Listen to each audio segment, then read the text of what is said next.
Yeah, it's got a hole in the middle, it's all right.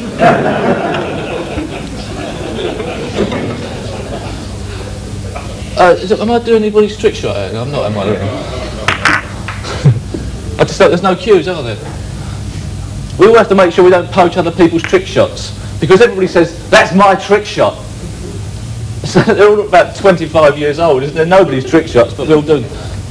I've got a book out. It's called How to Try and Convince People You Actually Like Yourself on Spitting Image. Bloody programme. Mind you, I'm quite pleased with my puppet, because it's one of the few puppets that actually looks better as a puppet than in real life. And it is more interesting as well. Because you won't believe this, but I mean, like, when I was a bit younger, a lot of women used to find me very ugly. But then I started making a few quid, and it all seemed to change.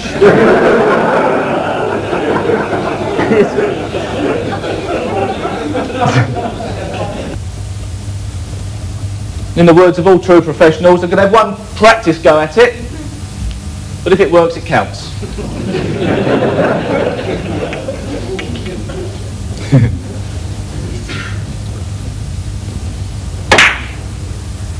The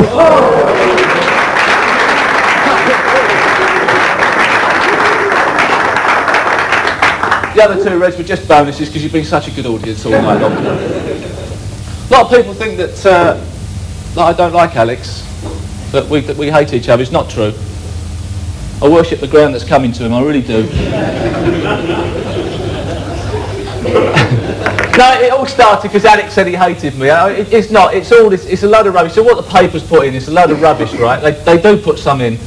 And well, on a serious note, I do like to tell people, because it's nice to get the record straight. Alex, about 2 or 3 years ago, saved my life. And that wasn't put in the papers because it wasn't scandalous. And I'm indebted to him for it. And I was coming out of the dressing rooms of the World Championships, and 3 blokes set upon me, started beating me up. And fortunately for me, Alex came round the corner and said, that should be enough, lads. There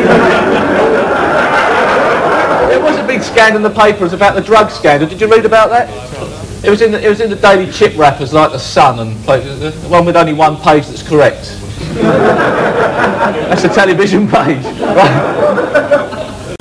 No, it was getting ridiculous. So they said that all the players were on drugs. A lot of rubbish. None of the players were on drugs. Well, one player was. He sneezed in the dressing room, and everybody else felt great for about half an hour afterwards. But as a result of that, we all had to undergo drug tests. And I don't know if you know what we had to do, but just to give you a chance, what we have to do, this is my last, but what we have to do is to, after every game, go to the toilet in front of a doctor in a little jar. Right, now I don't know if you've ever tried when there's somebody watching, but you just can't go. Like, yeah, they turn the taps on and they whistle your favourite tune, Snooker Loopy, of course. Soon to be the Romford Rap, which has just come out, and you can buy it in the shops at £2.50. Right. Wait for the video, it's great. But it does get very difficult, because it's very embarrassing going to, I mean, well, it's terrible, but mind you, some of the players thought differently. Tony Knowles is so flashy, he wanted to do his at the table straight after the game. Cliff Thorburn took so long over his it went off.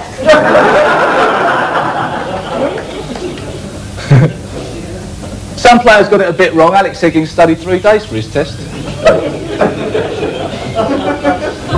They had to carry Bill Werbenick's out in a bucket. That's Bill's. To top it all, Dennis Taylor took his glasses off and missed the jar completely.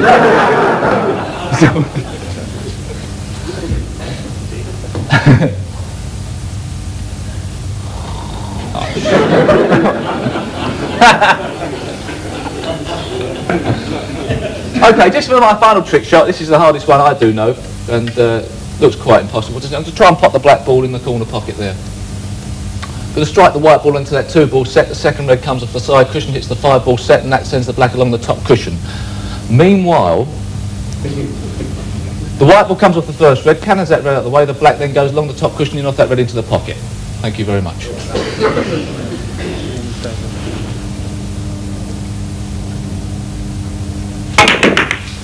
Okay.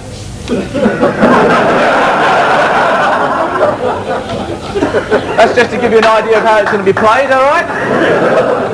Now we do it for real.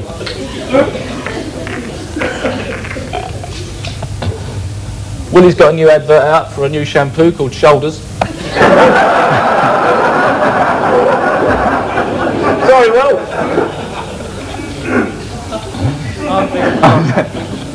I can take it. I don't know what I've got out. I'm not too sure. Okay, there we go.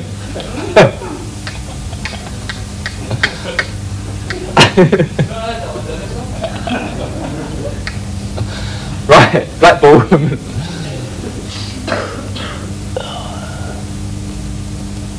That barrier is so rich at the moment, it's a joke. Honestly, he's getting so much, he's becoming a snob.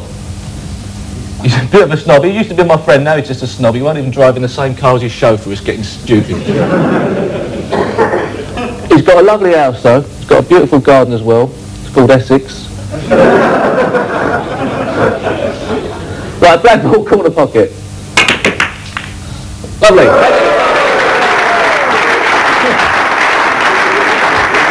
When you look back on your career, can you remember three shots which were turning points or which were especially memorable? Memorable? Oh dear. Momentous, perhaps. I think one that springs to mind, I think you probably remember the bad shots better than the good shots, because the same as if you're playing well, you never forget, you never remember what's happening. What you played bad, you look at yourself and try and analyse why. Obviously when I played the black against Dennis, or possibly that whole series of shots at the black before it ended up I missed it, and obviously I've got loads of feedback from that.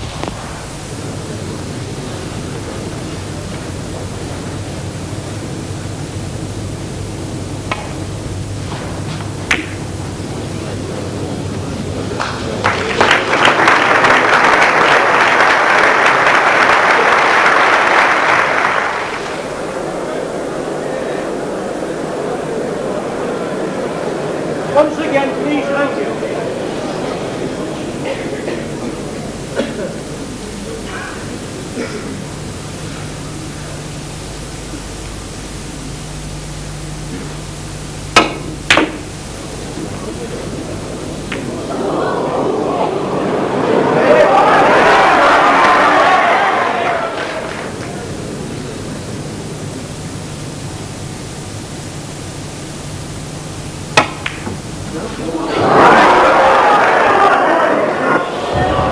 Another moment possibly would be the first time I made a 147 break. Which was? In the Larder Cars Championships 1981, and I potted a very good pink and come a bit awkward on the black, and I had to pot the black, and I remember I've watched a video since, and I blew my hand like John Ball, because he used to do that a lot, and I thought I'd blow my hand. It was just something I did, and I potted that. I couldn't believe that. Normally this would be elementary, but under these circumstances every pot is so difficult.